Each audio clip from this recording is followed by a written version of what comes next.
So thanks so much for being here, everyone. We're excited to have Bradley Sumrall, the curator of the collection at the Ogden Museum, and artist Jeremy Novy with us tonight.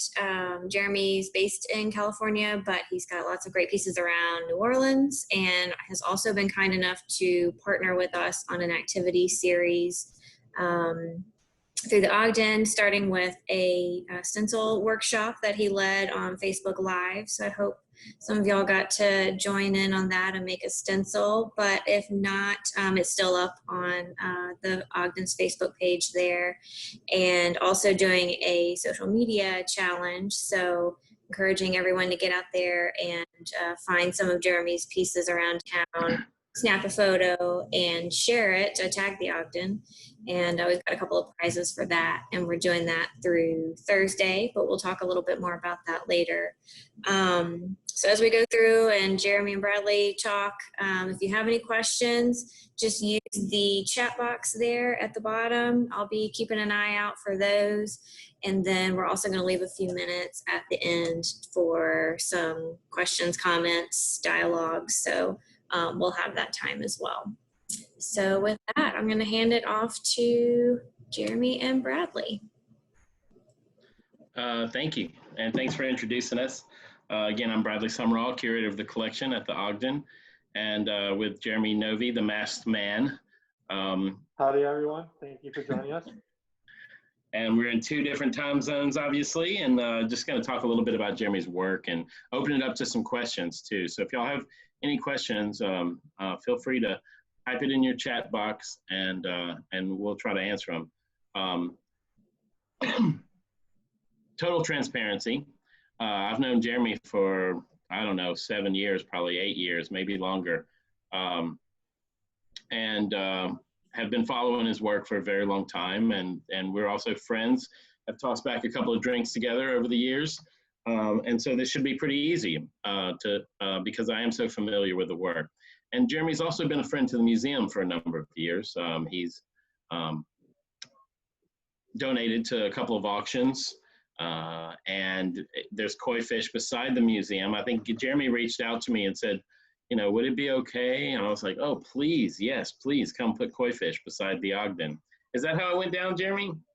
Yeah. I was impressed that there was kind of like these murals that were going up in that little alleyway on the side of the Ogden there. And so I kind of came to you and I was like, hey, you know, it's kind of a thing of New Orleans and whatnot and art. So I was really happy that you were able to approve it and yeah, have some fish right there at the museum. Well, I figured we'd start by just starting with how you started making street art. And from what I understand, that goes back to Wisconsin, Milwaukee, when you were in school, and you went to Gateway Technical College in Elkhorn, and then getting a degree in graphic design. And then you went to get your BFA at the Peck School of the Arts at the University of Wisconsin in 2008. And was it there that you first started making street art, and where were you making street art? Well, it kind of was like happening a little bit before that. I think that like my graphic design degree definitely kind of taught me how to simplify an image and how to brand an image, how to do certain things with it. But it was like, you know, about 2004, I think, 2003, when I started to do like full-on projects, I would say, with street art, other than just like a few random stencils or stickers here and there. Yeah.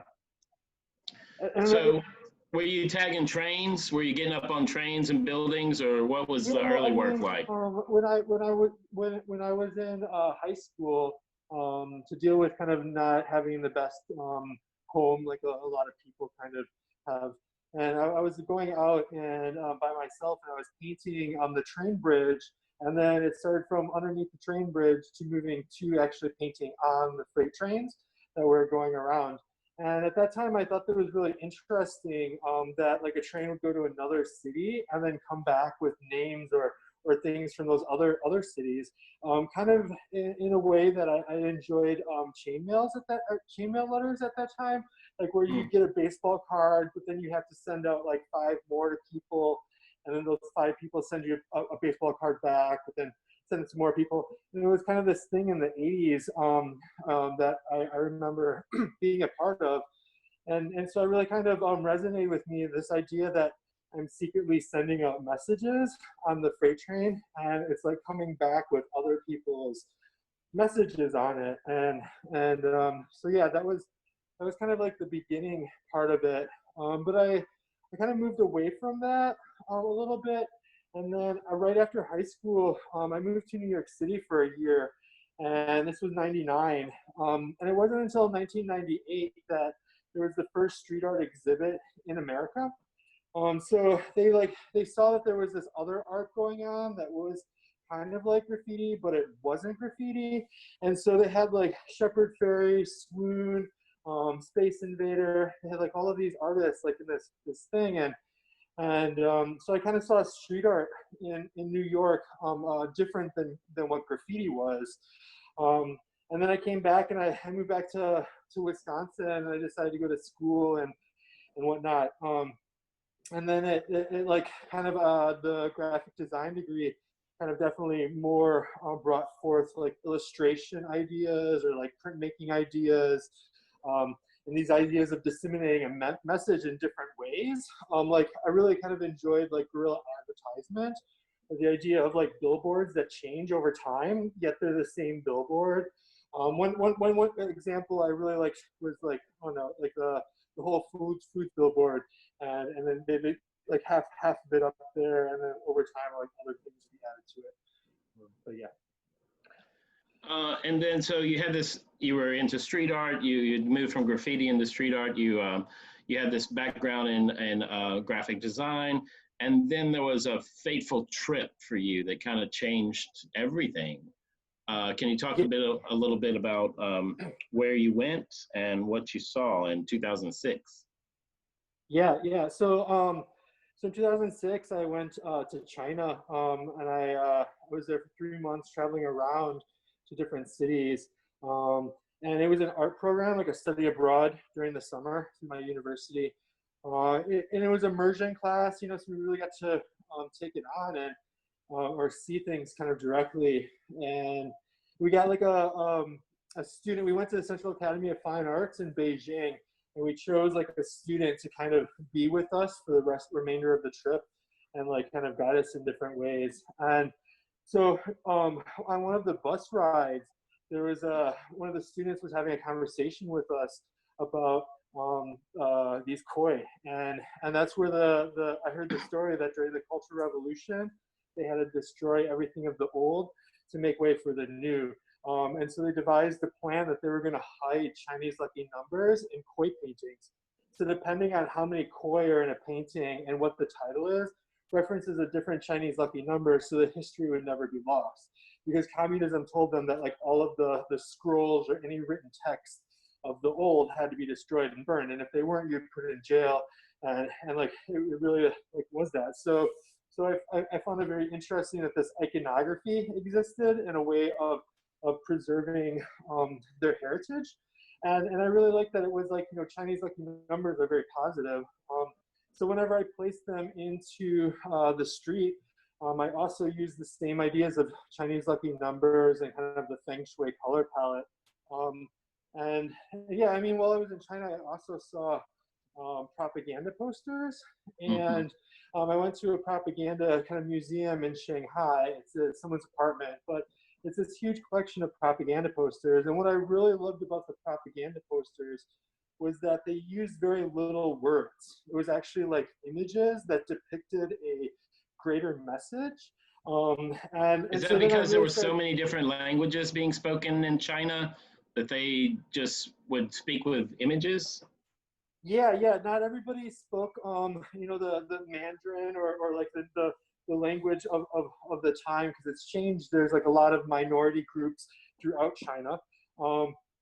And so not everybody was fluent or literate in the language that was going to be on the posters. So they really like put together where the posters, it's all imagery that tells a story of what's going on. And so that kind of resonated with me, this idea that, like, you know, imagery can really be like a whole paragraph, or really make people kind of think differently. Yeah. I'm going to share my screen real quickly, and sorry guys.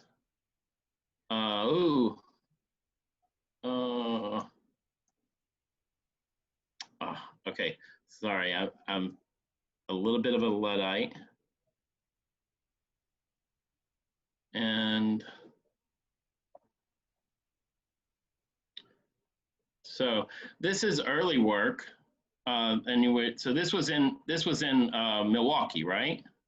Yeah. So this was about like 2003, 2004. I like saw all of these boarded up buildings as like a canvas, and I was really thinking about interventional art. And interventional art is where you intervene and you make an art piece to hopefully help in a way. And so I didn't want Milwaukee to become like Detroit or Gary, Indiana. Like, as industry leaves, there's a lot of different buildings and factories, and they just become boarded up.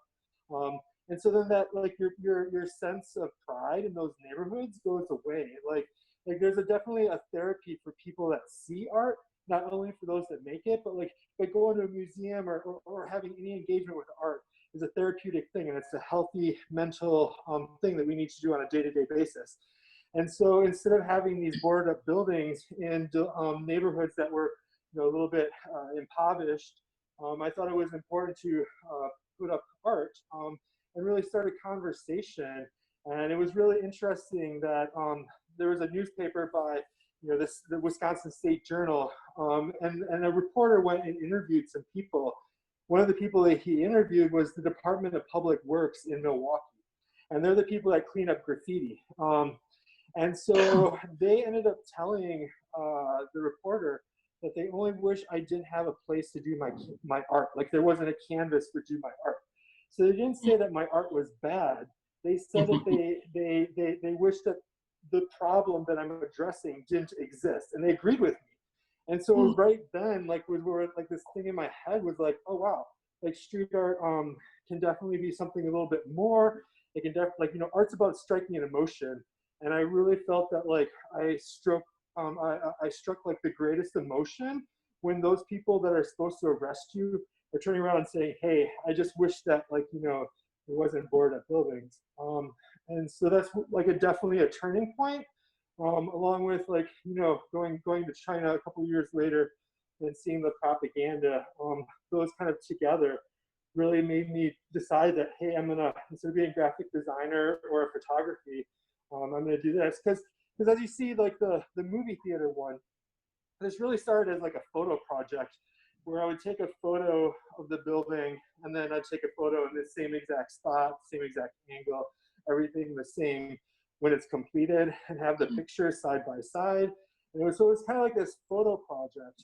But then I realized that, like, the art is better to see the art than the documentation of the art and the experience of being there. So yeah, so that's that. Documentation is important, coming from the curator here. And here's, go back a little bit. This is a wall, this is the one on St. Claude, right? With the two koi. Yeah. So most of the time you'll see your koi fish on the ground, but sometimes you actually move them to the wall. Yeah, I've been moving, like, some of my larger, like, these are like 6-foot koi. I've been moving them to the wall to kind of be more of a mural. You know, I started, there was definitely, like, you know, kind of graffiti, and there was street art, and murals were kind of just happening. So I really stayed, like, in the realm of street art.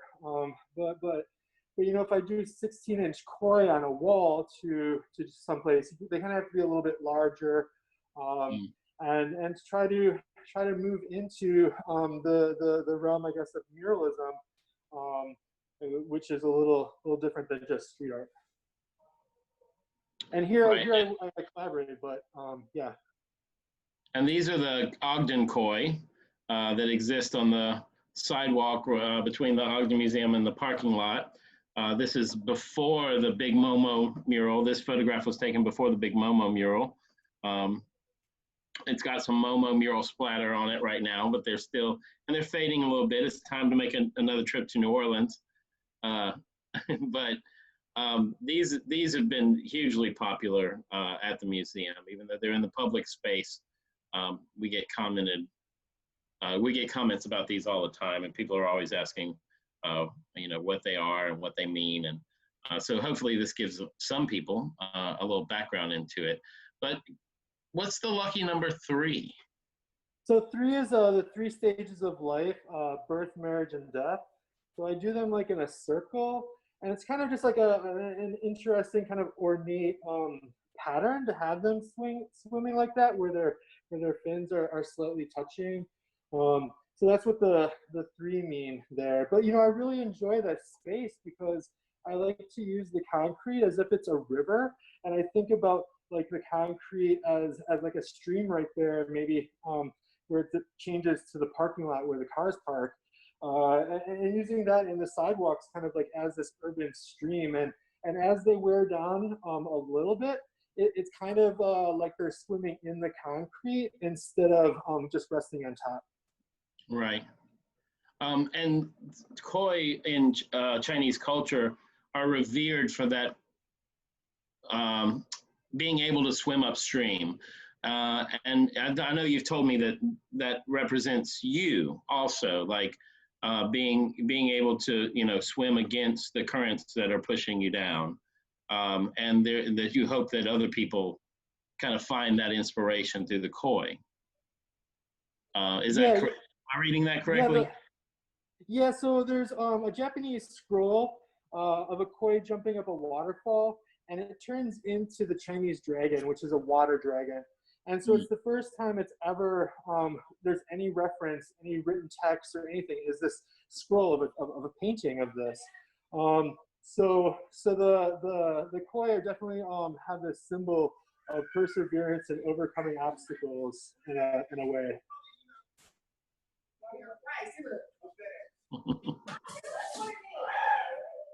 Sorry, there's some people walking by and there's a little bit of noise. It's okay. So yeah, so the koi, like they have this thing of perseverance and overcoming obstacles. But one thing that's really interesting about the koi as well is that throughout Asia, the countries don't get along with one another. They kind of fight a little bit sometimes, and so they don't like Chinese doesn't really like Japanese culture so much. They like try to say that they have their own culture and different things, but they all have the koi. Even like India and some of the other areas in Asia, they have the koi. And to all of them, they very much honor and love the koi. And so to me, I kind of look at the koi as if it's a symbol of like a peace dove. But the peace dove itself comes from Western, like Noah's Ark. Like the Noah's Ark goes out, lets the dove go, finds land, comes back with the olive branch. And so that's what we have as like our peace dove. So I kind of see the koi as their kind of peace dove, or their symbol that everybody loves and has a really positive message behind it. Well, let's talk a little bit about the this kind of branding of image. And I know the koi has become your most recognizable image, but you have a large lexicon of imagery that you continue to grow and put out, issuing some on the streets, and then constantly adding new images. But choosing the street as your palette is a statement in itself about the democratization of art. So can you talk a little bit about that and where that comes from, propaganda posters that you encountered in China, et cetera? So I kind of I found that like some graffiti tags, they would like graffiti half of the wall and half of the sidewalk, like at the same time, like it would be part of their graffiti piece. And the city would go and they would actually paint over the graffiti that was on the wall, leaving the bottom half of the graffiti on the sidewalk basically forever. So I noticed that like people that were cleaning up the graffiti were not caring any bit about the ground. So I started utilizing the ground in like this bird's eye view with the koi as a way. But then it like turned like as I knew that people were liking it, it turned into a way for me to have a conversation with like a gallery or a restaurant or with someone. Like if I wanted to have a show at a gallery, I would just go and spray a couple koi, like 2 koi out front or something like that, and then come to the art opening like a month later of someone else and be like, oh, hey, you know, I'm that artist. And for the most part, people really enjoy them. So they'd be like, oh, wow, so many people that have came through here have asked about them and this and that. And so it really kind of became like leaving my business card behind by illegally painting them on the sidewalk. And the sidewalk's a very gray area. So you own it and the city owns it. Like the city will tell you you have to clean it or fix cracks in the sidewalk, but yet they'll tell you you can't have planters on there because it's like theirs, or some places you can have planters. It's a very big gray loophole as to like who actually owns the sidewalk, because it's a common space that everybody has to use. Kind of like, you know, the road in a way is like a common ground, or you know, the neutral grounds, you know, in New Orleans. So it becomes this like area that is very, we don't know who actually owns it. And so I started to utilize the sidewalk greatly for that bit of a loophole as for the art. And then, of course, the koi being the great peacemaker, that's your introduction and a very positive image. And then this other work, talk about the piece that's up on the screen right now. Yeah, so this piece is based off from a 1970s kind of era propaganda poster for communism in Czechoslovakia. So there, in his hand is supposed to be the little red book, like Mao's red book of Chinese propaganda. And then in his hand would have been like the hammer and sickle. But I changed them to be a T-square, an X-Acto, and a pencil, a can of spray paint, and then put on this like mask to kind of be like, it's street art propaganda now. Like you know, propaganda posters, communism. Really, some of the posters actually tell about making art and that like make sculptures and to do these things. And it's literally just to disseminate the image of the communist leader.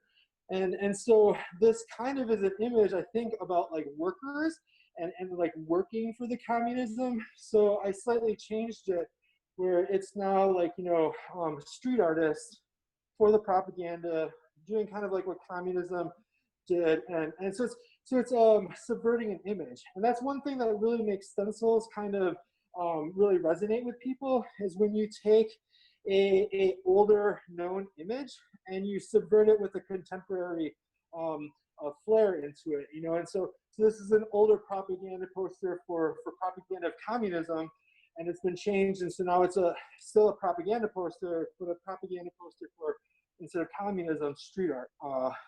Yeah. Right. And is that wheat pasted? Yeah, it's wheat pasted. Yeah. Okay. Poster. And when you talk about, let's talk a little bit about your queer imagery and what brought you to this kind of message. So we've talked a little bit about the fact that you found that street art, there was some homophobia in street art. And you also talked about the democratization of art, and with street art brings art to the people. You don't have to go to a gallery or a museum. You can just walk down the street and be exposed to art. So you've got a broad audience of people that really need it sometimes. And so talk a little bit about what brings you to these queer images and what you're hoping to do with them. Yeah, so I do a lot of like queer street art because there isn't a lot of opportunity for queer murals or queer imagery in the world. This one that you see in front of us is actually for World Pride last year in New York City, up in Queens, Astoria. This was painted, part of a project where they had 50 mural artists all paint something related to that. But murals are really about empowering a different demographic. And so we have murals that empower um, migrant farmers, neighborhoods, counties, women, like all of these different demographics, sometimes just like, about like handicapped people or like the Native Americans. And these murals are really about empowering these people in a way and giving them somewhat of a voice by having this art in their neighborhoods. But the one art that the murals that we don't have enough of are like queer murals.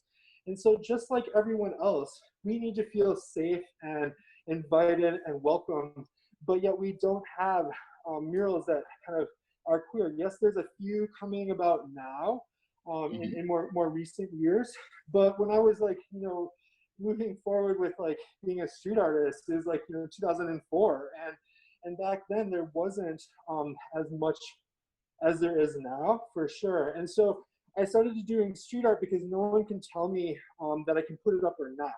Whereas my mural approval process, like who's ever approving the mural can say, hey, no, we don't want this image because it's queer and it's somehow bad. But yet, we need to feel safe in communities as well. And so like street art is I think creating a queer visibility or like queer safe space through visibility. So there's this idea that Queer Nation had, which was an activist group from the 90s, who was making stickers to stop all the gay bashings that were happening. And there's a lot of gay bashings happening throughout the country. And so they started putting out these stickers that say, queers bash back, just these things to stop it. And it was literally a sticker this big, and it was like neon. But they had this idea that if they put this out there, that it would stop the bashings. And so I kind of feel that by me putting out stencils of drag queens, or like leather guys or queer imagery, I'm making people feel comfortable in their own skin. And because as queer people, sometimes we're not really welcomed. And so then we don't really feel comfortable being ourselves. And I think that's why a lot of people still live in the closet, or there was a time period where a lot of people lived in the closet because they didn't feel comfortable in their skin or who they were.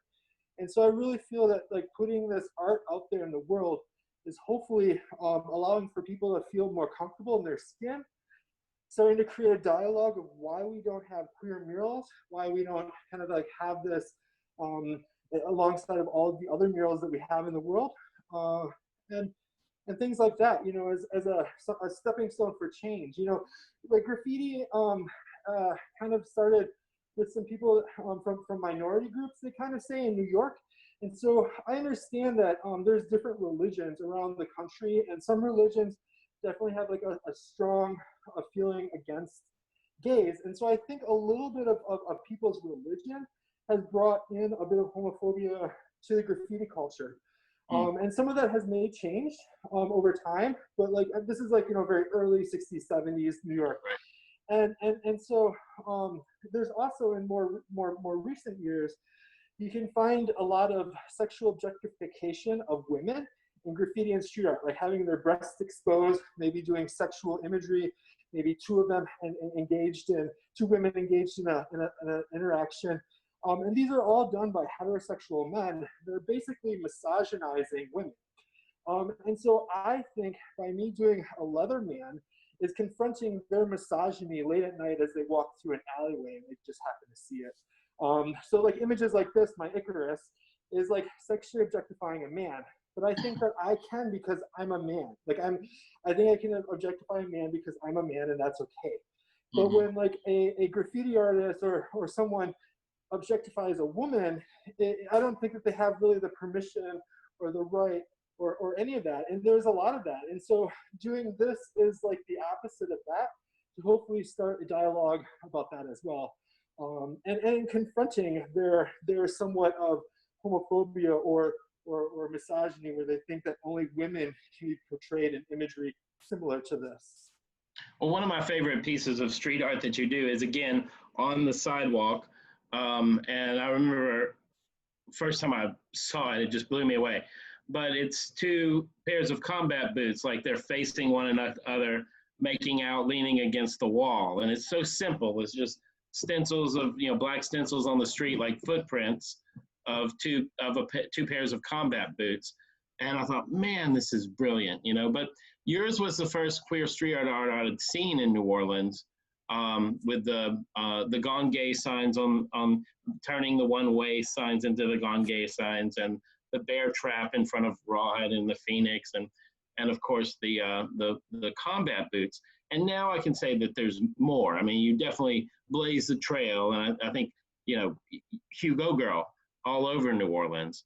And one theory of street art, or graffiti art, coming out of New York, is that it actually began in Philadelphia, with the gangs in Philadelphia marking territory. And the first ones that were recorded were white power signs. So white supremacist, white gangs in Philadelphia, being the kind of the beginnings of American graffiti art. And to see us come so far to where now, what, 50 years later, I guess, you know, we've got multiple queer artists making street art about identity here in New Orleans. It's pretty interesting. And I know you've traced some of that history. Didn't you curate an exhibition of queer street art? Yeah, I have I own a collection of queer street art. It's the world's first collection of queer street art. I got a National Endowment for the Arts grant to kind of start it and put it together in 2011. And then in 2013, I was invited to go and exhibit it at Yale University. And I've since wanted to show it at some different places, whatnot. But it's a collection of queer street art.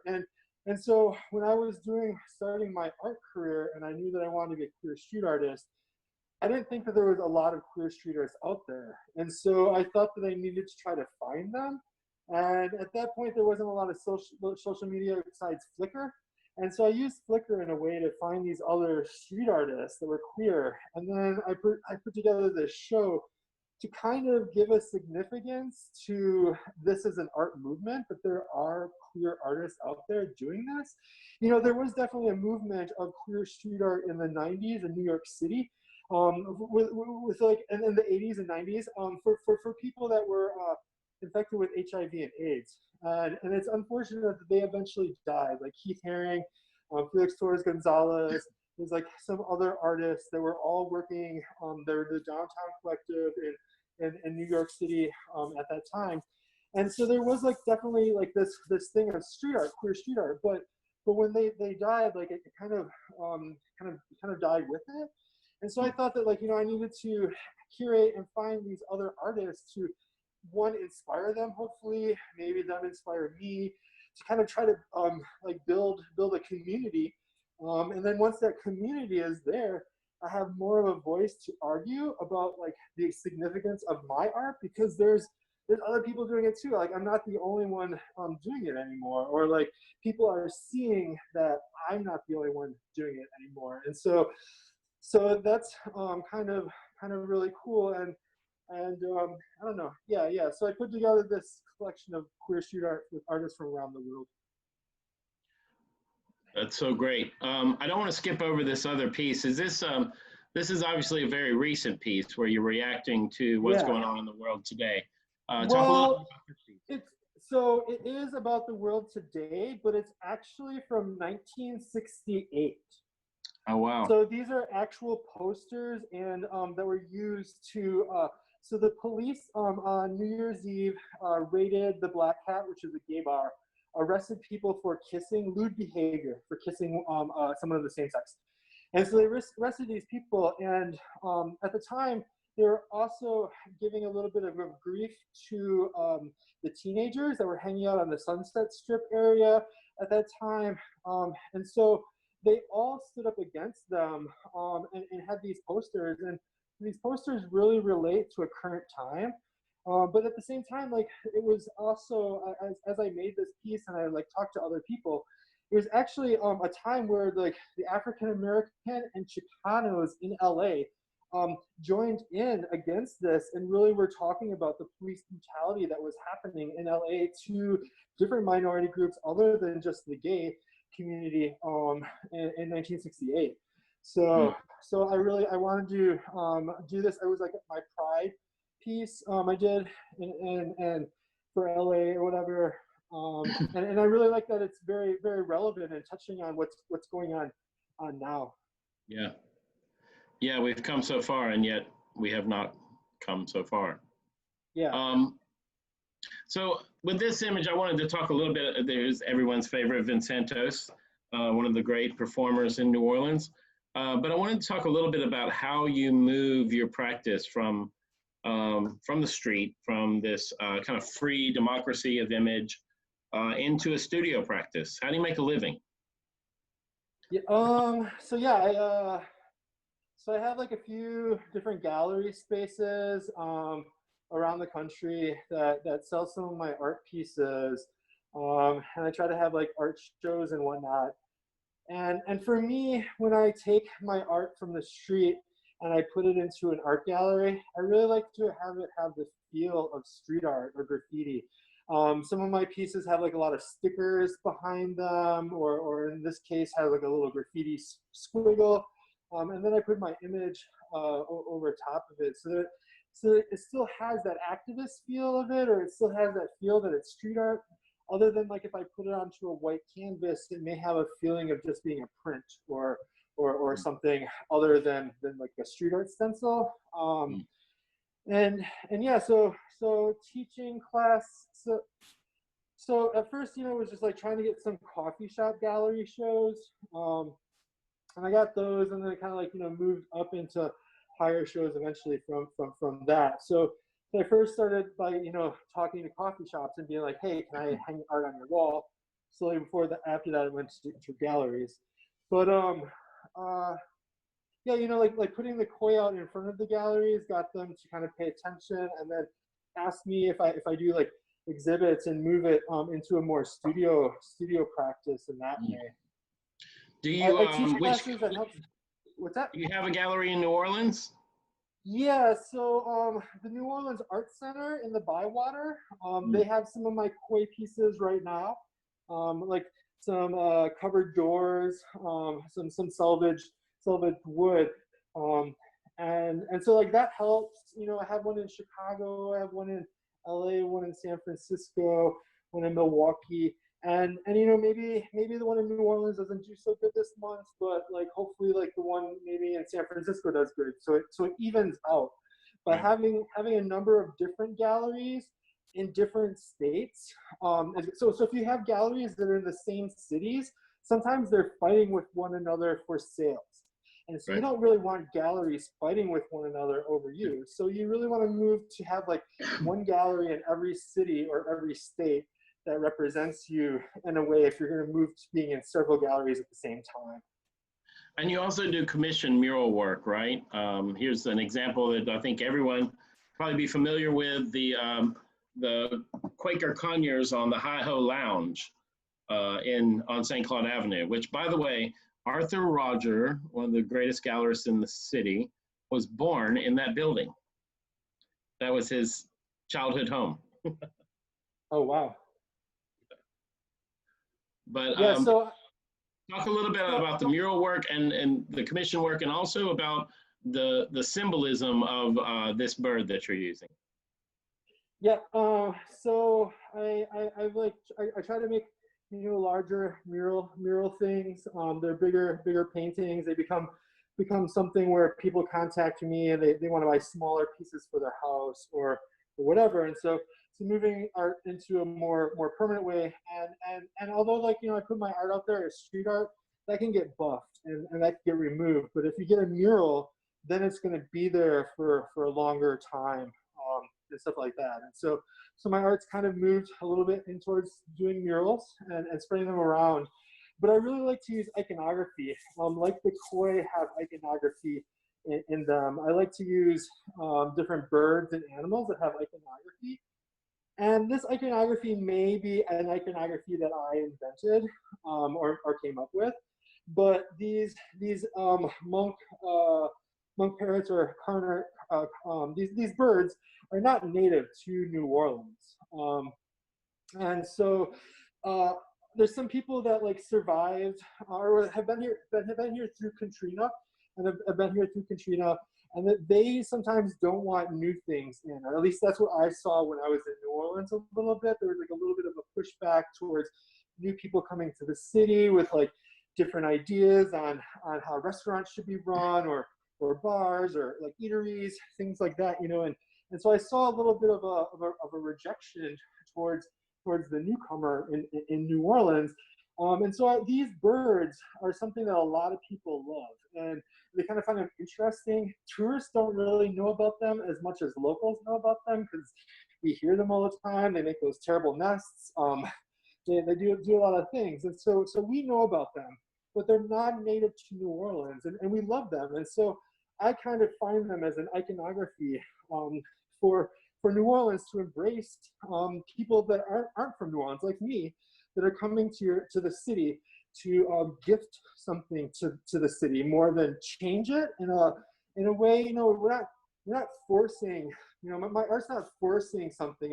It's gifting in a way, and it's gifting hopefully something better, instead of charging you to see it or whatever. And so I really hope that these birds can also, you know, can be a symbol for that, maybe, and maybe only people know that I tell them, but that's what they mean to me. That's the iconography, is that they're a bunch of new people coming to New Orleans and bringing beauty with them. I mean, they're beautiful birds. Like here you can see that like that green is really striking against the black and matches the green of the front of the door. So it really has like a really pretty presence. And I love the Quaker conure. And I love a lot of the newcomers to New Orleans. I can be guilty of being a little grumpy about people coming in and wanting to change things, but you know, I'm also, some of my closest friends are newcomers, and I was a newcomer myself at one time. But I will say the Spanish in Madrid and Barcelona, they also have Quaker conures, and they don't like them at all because they're very loud during siesta time. And they're not, but so one more thing before we get into the social media challenge. Can you talk a little bit about making art in the age of COVID? And that's why I chose this image of this We Pace piece. Free hugs are canceled because of social distancing. And has this changed the way you work, or are things pretty much the same right now for you? Oh gosh, they're so different. Like I'm still an artist. I'm still like making art, I guess, and stuff. But last year, I traveled twice a month to a new city to paint a mural around the country. So I was traveling a lot. I was in the air on airplanes, and now that's unsafe. You know, I fear that I may become a bit of a germaphobe, where I become, you know, oversensitized to things and scared in a way to go on a plane. So that's definitely like changed. I'm able to get like a few gigs here in California where I can drive to do like my murals. But you know, I kind of just started making some art pieces to deal with my own anxiety and my own fears of what's going on. And so this was a piece that I made in March originally, and I've just been like kind of still putting it up because it's still very, very present. That, like, you know, our ability to touch one another has been canceled. But in a way, like as you know, this piece kind of grew, I think it might have joined something else, or you know, our kindness is also kind of canceled, or it was kind of canceled in the very beginning, like when the pandemic started happening and people were sheltering in place, people were hoarding toilet paper and kind of being rude to one another in grocery stores and like fighting over loaves of bread. I saw like a lady stealing a loaf of bread from an older lady that like maybe was in her 70s or something in a grocery store, and just like a lot of kindness being canceled as well. And so it's like kind of free hugs canceled. It's a very kind image, I think, a very, very like loving image. It's a teddy bear. It's also our kindness is kind of canceled at the same time as our ability to give hugs, which is our generosity or our kindness is giving another person a hug. But if we can't do that, then our kindness is kind of canceled at the same time. Yeah. Strong image. Okay, social media. So as we wrap this thing up, we're starting to get in some images of people who have found your pieces on the street in the scavenger hunt. They're giving away 2 prizes for the most koi that you can find and the most different images that you can find, I believe. And this is a great image that was sent in by one of our users from Abita Springs. And obviously they got their kid in a mask there. And there's also, this was a bonus question. So I'm not going to tell you exactly where it is, but you could probably figure it out from this image. But this is the rainbow path between 2 bars in New Orleans. Now, I remember this was originally planned. Tell me if I'm wrong, Jeremy, but you had originally tried to get city approval between 2 other bars in the city of New Orleans, and they turned you down. So you moved it to a different place? Well, it was actually the New Orleans Pride Committee.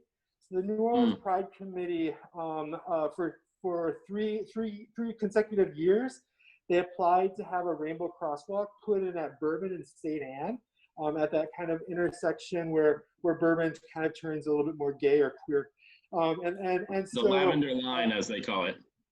Yeah. And so they wanted to put the rainbow crosswalk there, but the city kept telling them no. And so some people told me, because I guess they knew that I'm kind of rebellious and whatnot.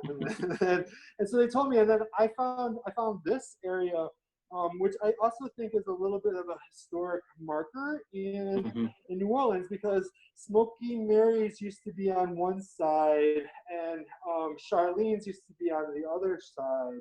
Oh, I remember Charlene's. Yeah, so they're like, what's that? I remember Charlene's. They didn't really like me going in there. It's like some history, but now they're different bars. Yeah. And it has like a little bit of a history. It's also like where they start a pride parade.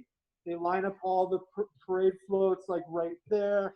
They kind of start. It's also really close to Washington Park, where it's normally where they have the pride celebration with some little booths there. So it's kind of like creating a history or a marker in the city in this way. And people really loved it, and the city didn't cover it up, which is pretty awesome, Yeah, well, I love that piece too. And so I was wondering if there's anybody watching that has any questions. Well, it looks like I've got a chat bar here. Well, no questions yet. But Emily Blankson said that she did order a koi fish t-shirt off of Etsy. Thanks, Emily. Yeah, thank you, Emily. Yeah, I have like some pins and some t-shirts you can find on my Etsy. Jeremy Novy Stencils is my Etsy page. Great. So any other questions? What material, Emily Bankson again asked, what material do you use for stencils? And also, what's your favorite spray paint brand? So I use a poster board. I can buy like these sheets that are pretty large, 18 by 24. Yeah, so I use poster board.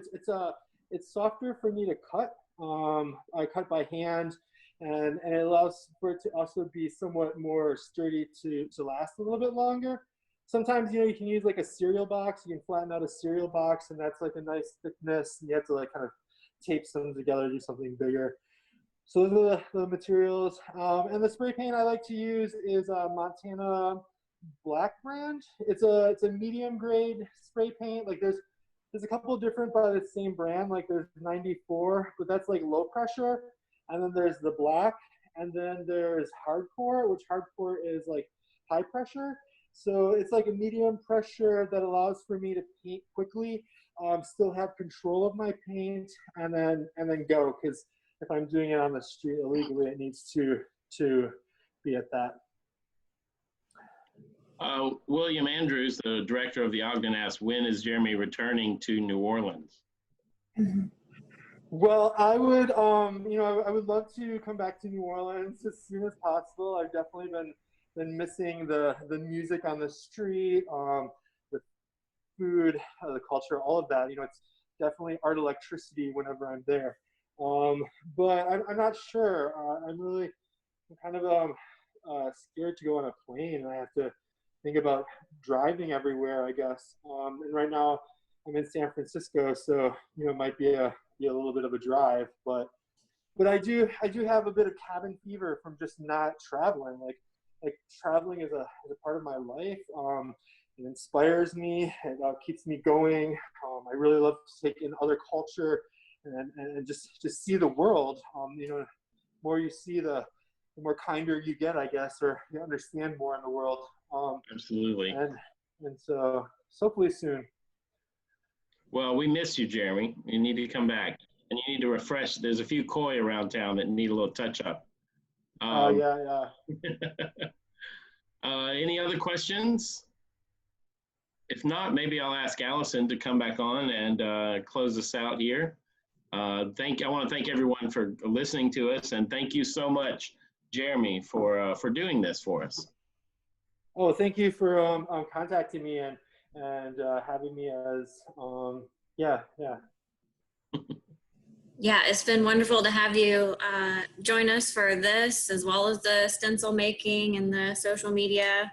I know I've thoroughly enjoyed learning a lot about you and your work, and hopefully anyone on here that didn't get to try out the stencil making with you earlier this week can try it. It's still up on Facebook. So, and you talk a little bit about your supplies and methods through that too. So you can kind of take that and run with it. Yes. By the way, everyone, I fished out of my drawer here some vintage Jeremy Novy right here. Like, it's probably like 6 years old. It's a little faded, but been a fan for a long time. Perfect. Yeah, so thank you everyone for joining us and listening to Bradley and Jeremy chat a little bit and learning about his work. That social media challenge is going to go on through Thursday, so you still got a little time to get out there and go fishing or look at some of the other work around town and share those with us. We're going to do a couple of prize draws on Thursday. So yeah, thank you so much to Bradley and to Jeremy for being here as well. Hope everyone has a great night.